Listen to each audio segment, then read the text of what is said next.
No asterisks, please, for anything that a young player does well in this organization. 0 asterisks. Good morning to you. Good Monday morning. I'm Dejan Kovacevic of DK Pittsburgh Sports. This is Daily Shot of Penguins. It comes your way bright and early every weekday. If you're into football and or baseball, I also offer daily shots of Steelers and Pirates in the same place that you found this. Penguins 3, Blue Jackets 2 in the preseason game that was played yesterday at PPG Paints Arena. Goals from Alex Nylander, P.O. Joseph, and in the shootout, young Brayden Yager. Now, Nylander had a shootout goal too, and both of them were a little too easy.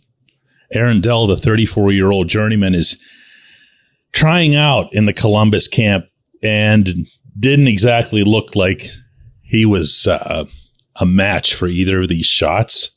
Nylander turning to a forehand deke, and then Yager doing something that I've seen a lot of from him in Cranberry, which is he'll just eye up his spot on the net and not overthink it. He just bullets it.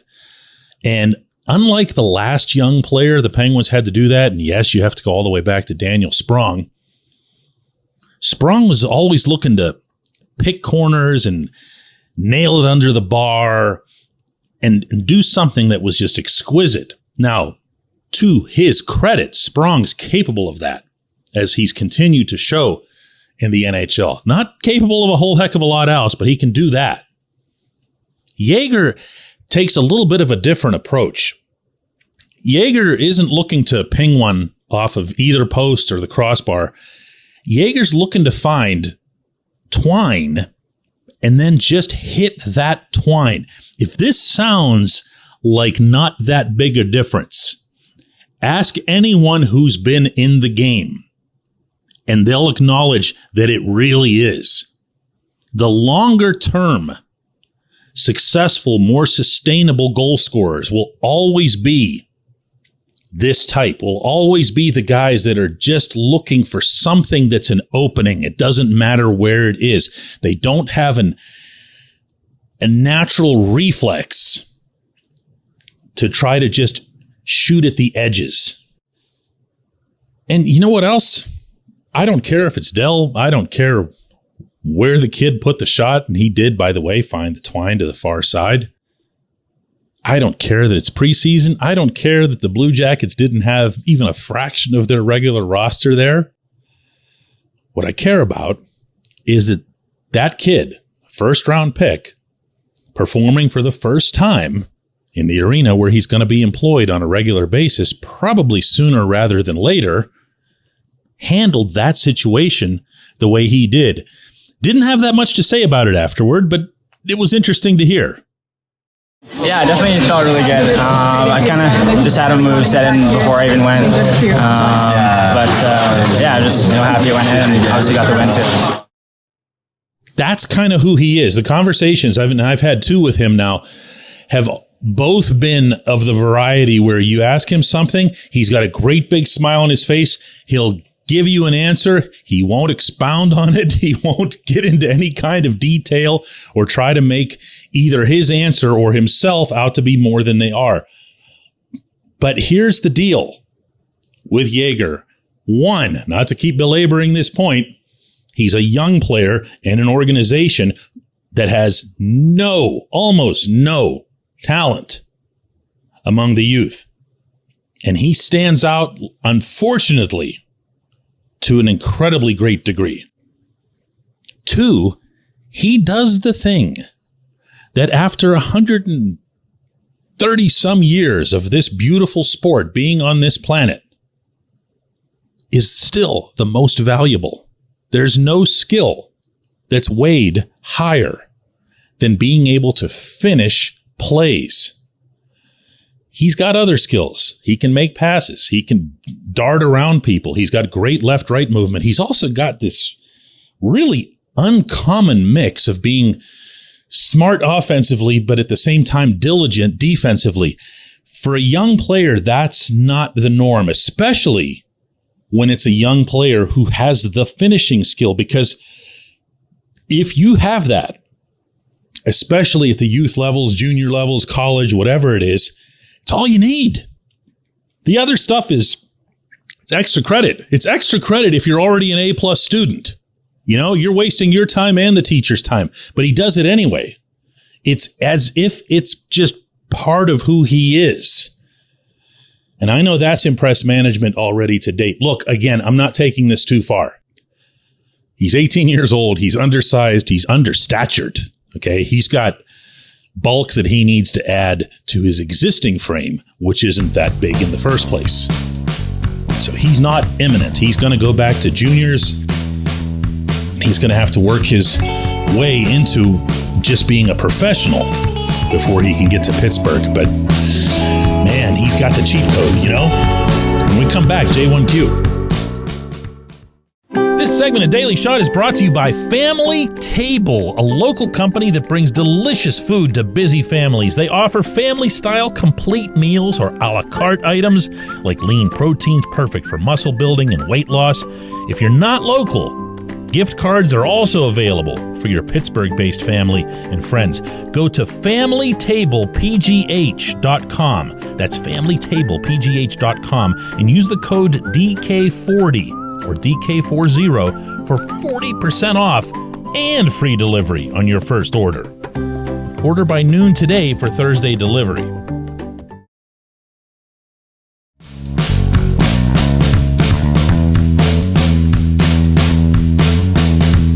Today's J1Q comes from Eric, who says, DK, we all know the storyline that Sidney Crosby is a creature of habit and certain players he prefers to play with, like, for example, Chris Letang. You've reported that Erik Karlsson has been getting playing time with Evgeny Malkin, and this is probably due, I would think, to the same notion that Letang is Crosby's preferred defenseman. Your Friday daily shot of Penguins got me thinking that it might work better the other way around. Your analysis of Letang's and Karlsson's playing styles could work out better this way. Letang, who generates all of his offensive capabilities from the basis of a solid defensive stance, would work out better with Gino, who's a little less responsible defensively, while Sid has been working on his 200-foot game in recent years, might be better to complement Karlsson, who gets the rap of being more offensive than defensive. Curious about your take. There's a lot here, Eric, and it's a great subject to bring up. It's also going to be a great thing to be monitoring as training camp unfolds, including and chiefly whether or not this is correct, meaning that Sid would be out there with Letang and Gino would be out there with Karlsson. I will say this. I will say that Karlsson's bad rap as far as his defending is a little dated. Okay, it's not inaccurate, but it's a little dated. And it goes back to his early Ottawa days where he was just, oh my goodness.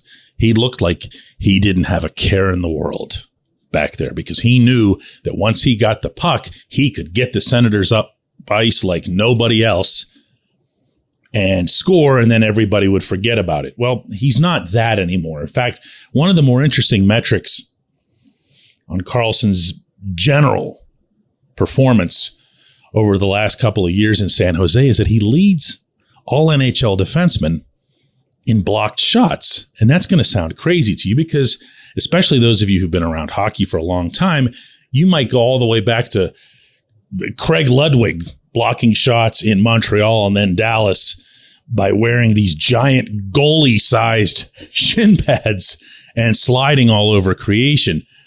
That's not the only tracking, though, for blocked shots. If you put your stick down and someone tries to take a shot and you redirect it, it goes up off the glass, up off the netting, whatever, that goes down officially as a blocked shot. And those are the kind that Karlsson registers, and he registers them regularly.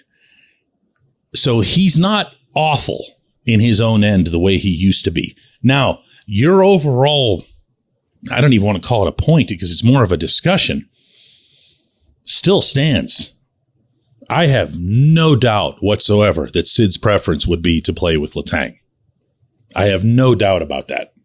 I also have no doubt that Gino always ends up with everybody's seconds, not to refer to Karlsson as seconds or Riley Smith as seconds. These are really, really good hockey players. But that's the way it's been now for almost 2 decades in Pittsburgh. So rather than fighting that and trying to swim upstream against something that's been going on forever, the Penguins do the other right thing, which is to go find Gino some terrific players as well. But rather than looking at this from the defensive viewpoint as you did, I would go the other direction. My concern with Gino and Karlsson being on the rink together is more about the offensive zone. Both of those guys don't just want the puck, they demand the puck. And then once they get it, they hang on to it for a while. But when it's Karlsson's time to create, when he sees something in the slot or in front of the net, he will take a very direct approach. He'll find the blade, even of some fourth line dude, and set them up for an open netter, essentially open netter. I have no idea how that'll work with Gino, and I'm not going to sit here and try to play all smart about it and predict something and go, "Ooh, look at this, I called this." I don't know. I just don't know. This is a different thing, okay? I have much more confidence in how Gino and Smith will work together. Smith is just such a compatible player, for lack of a better way to put that. Always has been. But Gino and Karlsson in the offensive zone, yeah, buckle up. Buckle up, everybody. I appreciate the question. I appreciate everyone listening to Daily Shot of Penguins. I'm going to do another one of these tomorrow.